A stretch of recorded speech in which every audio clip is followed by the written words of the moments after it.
having to go through the whole ordeal of the accident, I think, was pretty rough for me. Okay, so when I flew out the back of the trailer, I got sucked underneath the trailer, which it had the double axles, and the axles were too low to the ground. So when we were going on the highway and I was stuck under there, I don't know how my head ended up in between the tires in the double axles.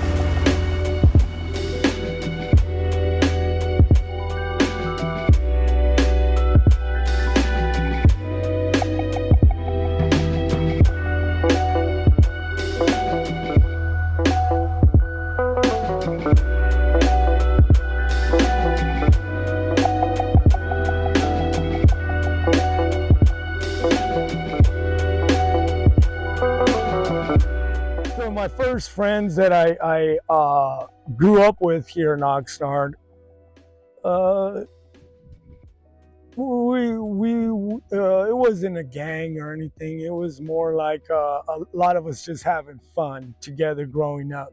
And through those years, it got a lot deeper and deeper, where uh, just the way of living and the way of life just got me deeper into the drugs. It wasn't to where I wanted to be that. It was just a part of my environment.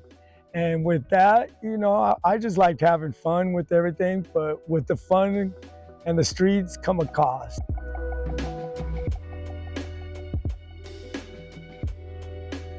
My dad was there because he taught me of his passion for motorcycles. And I could bring it down to my son, and it's up to him to whether he wants to, you know, keep it going, or he just wants to have fun. And then right now he's 10, so he likes to just have fun. He's at a point where he likes to go for nice little long trail rides. He's not into doing 50 laps around the same obstacle. He wants to cross a river and stuff. So maybe he'll get into motocross later. And the best thing for me to do as a parent, as a father, is just bring certain things that I was taught or I like or my passions to the table, and maybe you could pick one out of them. I was in a program, one of my counselors had told me that I had a lot of energy. When you're in the streets, you're running around trying to get high, trying to look for this, trying to do that, trying to get your money, trying to hustle, trying to do so much that my counselor's like, what are you going to do now that you don't have that? And he told me, what was your first passion? What do you have to throw that energy into? And that energy was motocross, and that's where the bike came in. So everybody, here we go again. A lot of people have AA and other higher power, and which all that works for everybody. But mine, big part of my recovery was the bike. With everything, my bike brings clarity in every part of my life. When you're riding at a certain level and you're in a zone, you can't be, let me think about that job, or I got to get home to my wife, or the business deal is going to go. No, you can't think about nothing and you'll get hurt.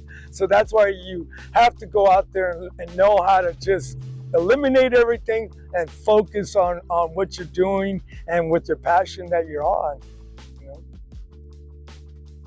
Well, are you rolling still? Yeah, hold on a second. Yeah, I'm rolling. Okay, that's a tough one, man.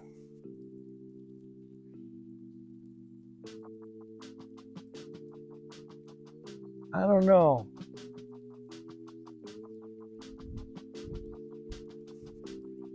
I don't even know how to put that one in words.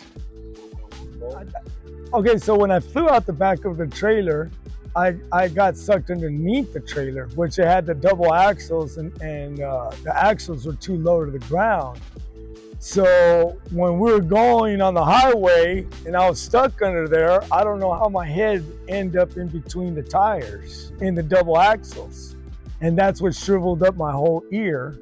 So when they finally stopped, and I'm under there all shriveled up and bleeding, they didn't have a jack to jack up the boat trailer. So every time they went to go lift up the trailer, it was breaking my neck. So they got a couple that was from Lake Havasu, stopped, and they thought somebody was working on a flat tire. When the guy came out of the car, he saw the big old puddle of blood, which was purple by this time, looked at me, and they got a jacked it up, threw a blanket over my head, which threw me in their truck. When they threw me in their truck, they took me to Lake Havasu Hospital, which just had Band-Aids and not too many. So they got a helicopter from Phoenix, Arizona, and flew me back to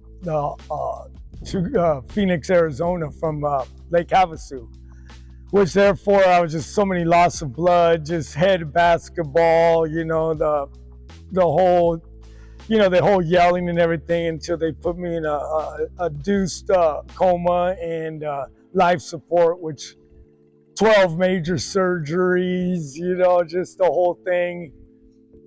I knew that my deformity or whatever, my injuries, was going to be something that I had to overcome.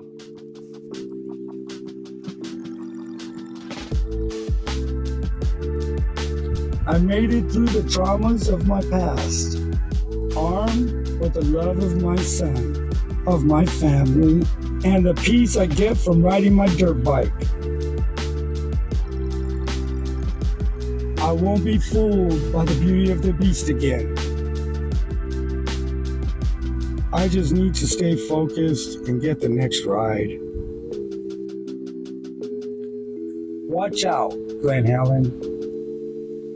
Here I come.